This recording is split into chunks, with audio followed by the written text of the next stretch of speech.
Assalamualaikum warahmatullahi wabarakatuh. Selamat datang ke channel Ayah Azmi. Saya Cikgu Ayah Azmi, Cikgu Sains anda.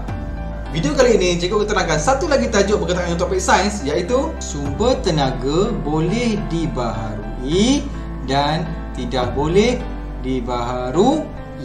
Objektif pembelajaran kita kali ini iaitu kita boleh menjelaskan dengan contoh sumber tenaga yang boleh dibaharui dan sumber tenaga yang tidak boleh dibaharui. Okey, tenaga yang boleh dibaharui dan tidak boleh dibaharui.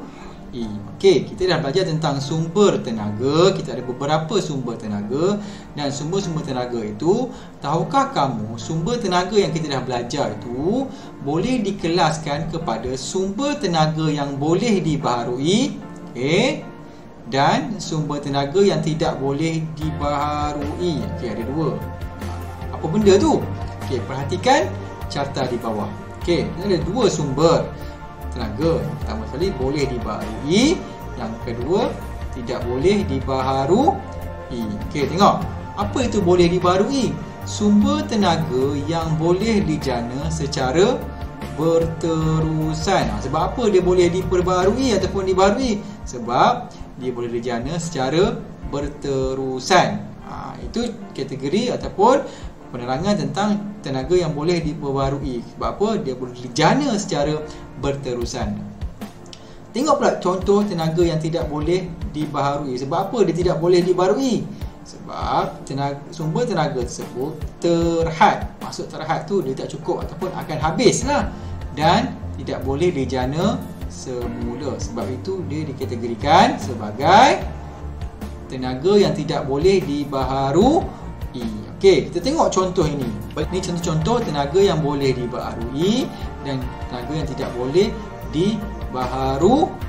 Okey, tenaga boleh dibaharui ini, sebab apa dia boleh dibaharui? Dia ada dan ataupun boleh dijana secara berterusan. Sebab apa? Contohnya matahari. Matahari ialah sumber tenaga yang sentiasa ada.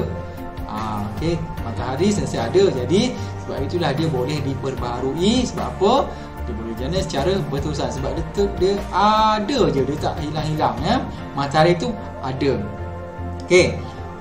Jadi tengok pula contoh yang lain pula yang boleh dibaharui, itu ombak. Ombak wujud secara semula jadi. Dia ada je. Tengok tak dekat laut, ombak sentiasa je ada dekat pantai tu kan. Jadi dia sentiasa ada dan berterusan, maka dia adalah contoh yang boleh dibaharui. Okay. Air pun sama juga. Air sentiasa ada di persekitaran. Sebab itu dia dikategorikan sebagai boleh dibaharui. Okay. Angin tidak terhad dan sentiasa ada. Kategori yang boleh diperbaharui lah. Okay. Yang terakhir sekali, tenaga yang boleh diperbaharui adalah biogesim.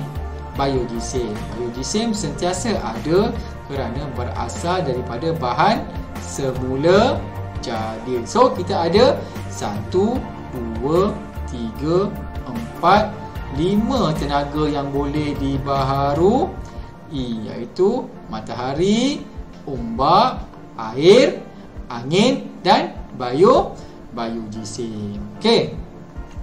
Kita tengok pula contoh tenaga yang tidak boleh dibaharui. Sebab apa dia tidak boleh dibaharui? Sebab dia terhad dan tidak boleh dijana semula. Sebab apa dia terhad? Maksudnya dia akan habislah ataupun tak cukup. Okey, tengok bahan api fosil.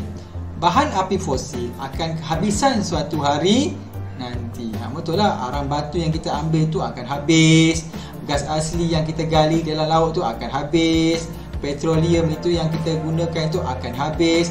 Disebabkan dia akan habis, dia dikategorikan sebagai tidak boleh dibaharui. Okey, seterusnya tengok contoh yang lain pula.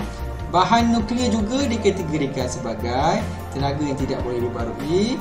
Sebab apa? Bahan nuklear seperti uranium adalah terhad, pun akan habislah, tak cukup ya. Uranium ni dia terhad. So dia dikategorikan sebagai tenaga yang tidak boleh dibaharui. Alright, kita ada 1, 2 contoh tenaga yang tidak boleh dibaharui. Manakala yang boleh dibaharui ada 5, yang tidak boleh diperbarui ada 2. Okey, kita ulang sikit lagi ya. Yang boleh diperbarui, sebab apa boleh diperbarui? Sebab apa? Tenaga tu sentiasa ada, okey, dan dia takkan habis. Contohnya matahari, ombak, air, angin dan biogeosis. Okey, tenaga yang tidak boleh diperbarui ada 2. Bahan api fosil dan juga tenaga bahan nuklear. 2 sahaja tidak boleh diperbarui. Ada 5 yang boleh diperbarui. Okey. Jadi cikgu harap kamu dapat menjelaskan contoh sumber tenaga yang boleh diperbarui, iaitu ada 5, dan tenaga yang tidak boleh diperbarui itu ada 2 tadi tu. Okey. Kita akan jumpa lagi pada tajuk yang seterusnya, iaitu kepentingan penggunaan sumber tenaga secara berhemah. Alright.